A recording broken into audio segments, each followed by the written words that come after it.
Hi, everyone, and hi, Howard. Thank you so much for joining us for our next series in our conversations with our ORT America leaders in celebrating our 100th anniversary year.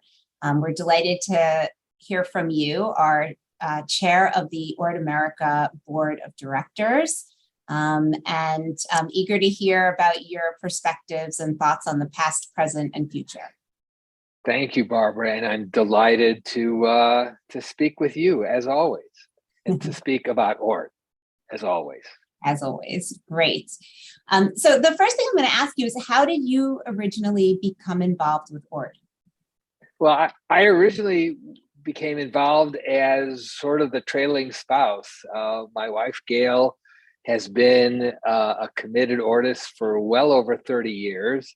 And very active in the Chicagoland chapter. I started going to events. I was impressed with the love and the dedication and frankly the comradeship among the Chicago ORTists. A lot of our best friends really emerged from our ORT relationships. But what really got me deeply involved was when we started going on missions and got to see the ORT programs and what they did for the communities in which they were involved directly and up close. And as we all know, there's nothing that draws you in and convinces you of the power of the organization like seeing the schools and the other programs in action.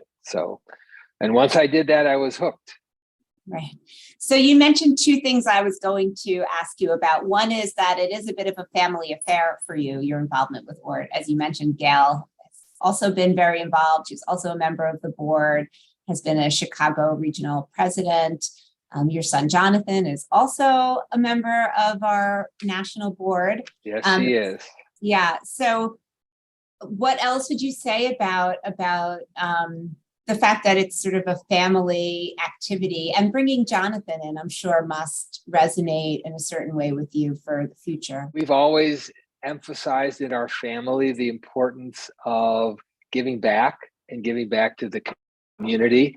Our other son is involved in some other charitable activities. Jonathan just happened to have a skill.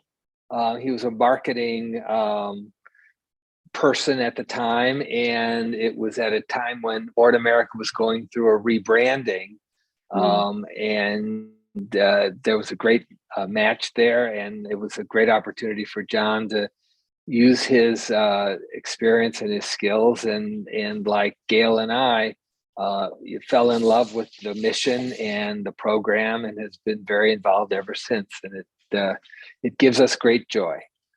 Well, we're very glad that he has stayed involved, even after those initial marketing contributions. He's been a great asset to us here in New York, especially. And the other thing you mentioned is the travel, which we know it's so impactful to go see our programs abroad. What are some of the highlights for you? A few examples of ORT programs you saw that just really stood out and made you feel that the work was so meaningful?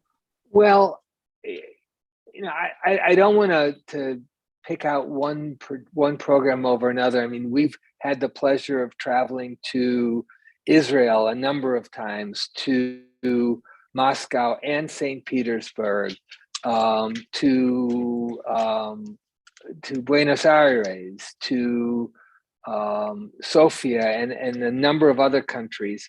What strikes me as common to all of the trips is the joy of the kids, who are usually just discovering something that they wouldn't be getting without the ORT programs, the enthusiasm and commitment of the teachers and the administrators, and in many cases the parents. We've had the opportunity of meeting parents and a few alums at many of the schools, and the love they have for the school and for the teachers is palpable, and it's something that we've seen in many different countries, and it's a commonality even when they're speaking different languages and coming from very different cultures.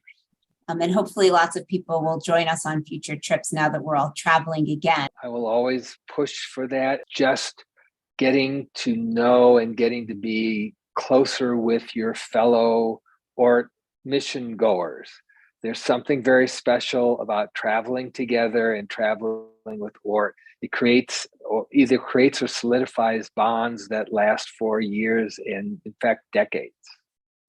Yeah, it's very special to see everyone connecting on those trips. Reflecting on your own chairmanship of ORT America, what are some of the accomplishments you're most proud of? How much more closely we are working and aligned with World ORT and with the ORT programs generally. As you well know, Barbara, we work incredibly smoothly with the organization.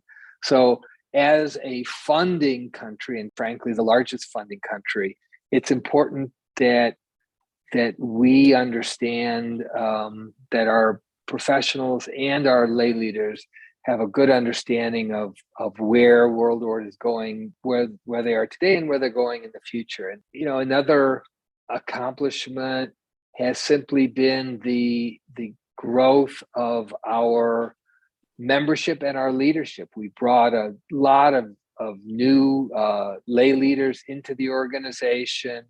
We have brought a number of younger leaders in. And I think as we look toward the future, on the lay leadership side is very strong. And I frankly think, Barbara, bringing you on board and seeing you develop in your role as president of the organization and the organization that you have strengthened and continue to strengthen are all things that I'm very proud of personally. Thank you. I'm very proud to be in the role I'm in and be able to work with all of you and just absorb your years and decades of commitment and knowledge about the organization. Are there a few challenges that you think about as you think about passing on the torch to new leadership? What are the areas that you think we should be focusing on?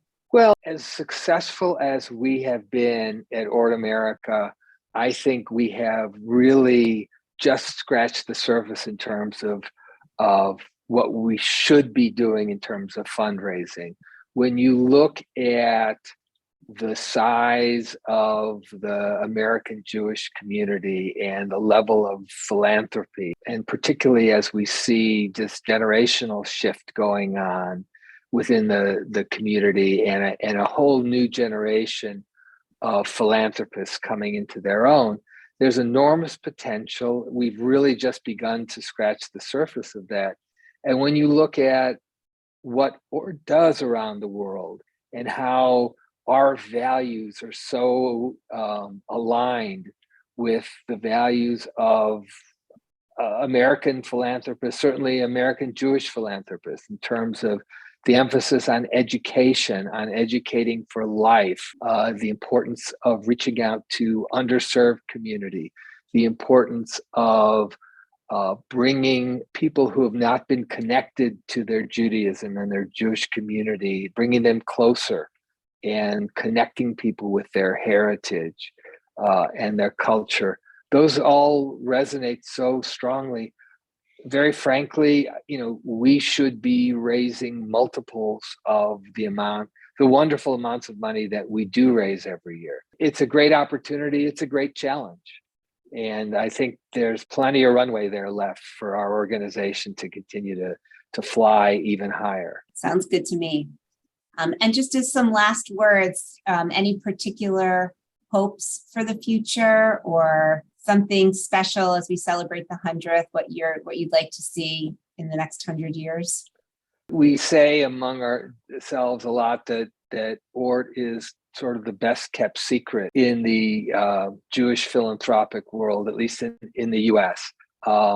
Like it to be not so secret and to be, if not on the tips of everyone's tongue, close to it when you talk about the major Jewish philanthropic organizations. And that'll be an indicator that we've truly continue to grow and achieve. I agree. And I think we have our work cut out for us, but we also have a really strong foundation thanks to the work that you've done and your leadership and the rest of our board and leaders over the years. So I think we are well positioned for all of that growth and expansion, and that we should be able to reach much larger audiences in years ahead. Yeah, well, we owe a great debt of gratitude to the leaders over the last 100 years. And I think we're well positioned for the next 100. But as you said, it's going to take continued work and dedication and enthusiasm for what ORT stands for. Well, I appreciate your time today. Thank you. And look forward to seeing you in November at the gala in New York City with Conrad Giles and our whole crew. We're going to celebrate our 100th and all of the people we just spoke so highly about. So I'll see you then.